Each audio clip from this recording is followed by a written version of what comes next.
Hindi ko inaano talaga na makikisa lahat yan kasi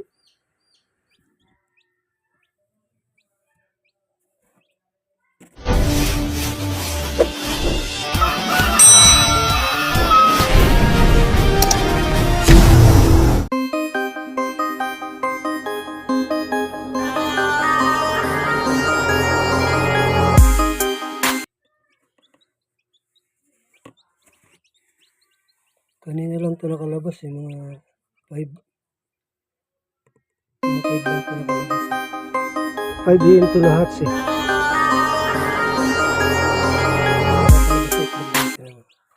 kailangan na naman ito ng alalay, kailangan na naman yung ilabas mo siya, hindi siya nakakalabas natin kahapon pa ito hindi na siya gusto nakalabas pero ngayon lang siguro siya nakalabas yan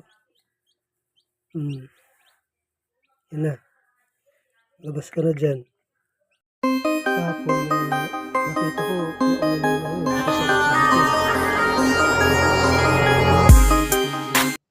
mga 5 AM siya nakita kong yan ganyan naka yung katawan niya, hindi pa siya nakalabas dun sa shell ng itlog.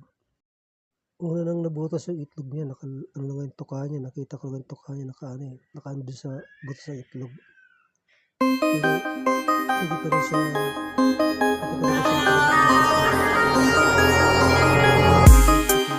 tinignan ko na siya kaya yan ilalabas ko na siya kasi di siya makalabas dun sa itlog. Nasisikipan siguro siya kasi marami itong nakalagay na itlog dito yan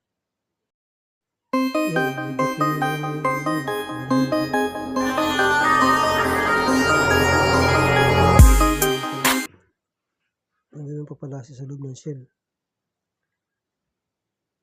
Yan medyo malakas na siya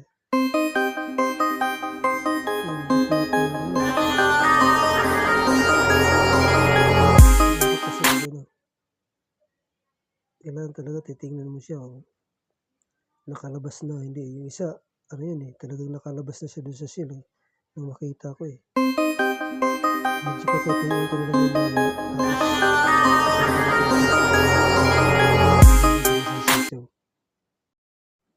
ito tuyo na to samantala kahapon ano pa lang itlog na to pero may crack pa lang, wala pang butas pero naano siya nang nakalabas.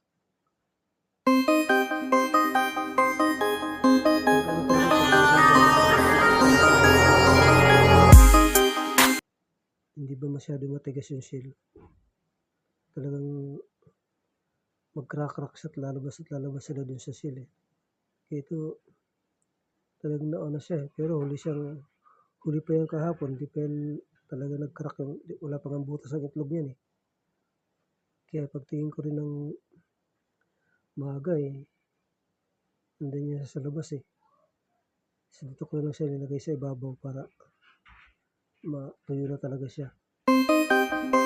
Dito ko lang siya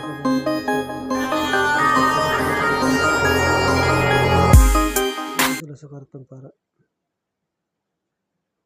dun na lang sila maging magpapatuyo talaga. Lalagyan ko na lang sila dun ng ilaw sa karton, may karton kasi yung pinaglalagyan namin para sa talaga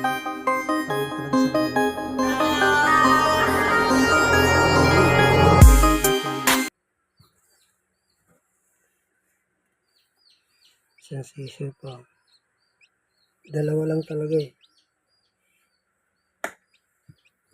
hindi ko inaano talaga na makikisa lahat yan kasi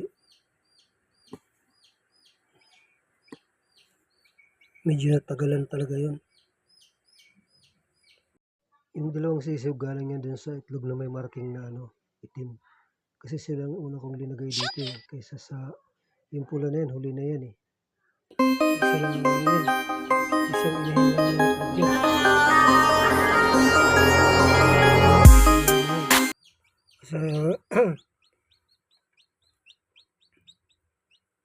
sa 23 na itlog isang inahin lang yan Biro mo isang inahin, 31 ang itlog. 31 pa lang itlog niya lahat, hindi pala 23. Kaya yung linagay ko dito na 8, bago na yan. Sa tinagal-tagal ng mga itlog na to na tinabi-tabi ko lang. Kasi white kills yung ito eh.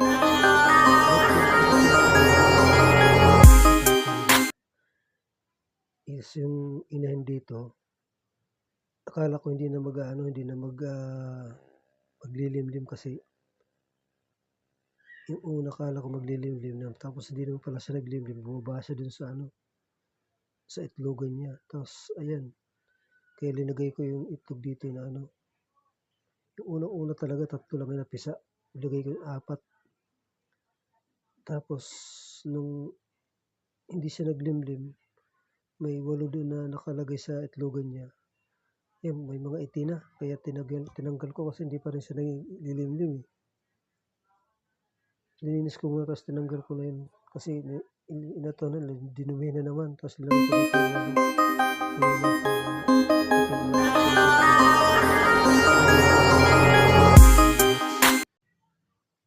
tapos hindi ko na-expect na talaga mabubuo sila kasi medyo matagal na nang naka-stack yun eh. Kaya nung linagay ko na dito, yan, nag-hatch, pero 2 lang. Tapos nilagyan ko ulit ng 8. Kasi itong 8 na to, medyo bago to, kaya nilagay ko na rin dyan kasi baka hindi ito maglilimlim yung inahin na yun eh.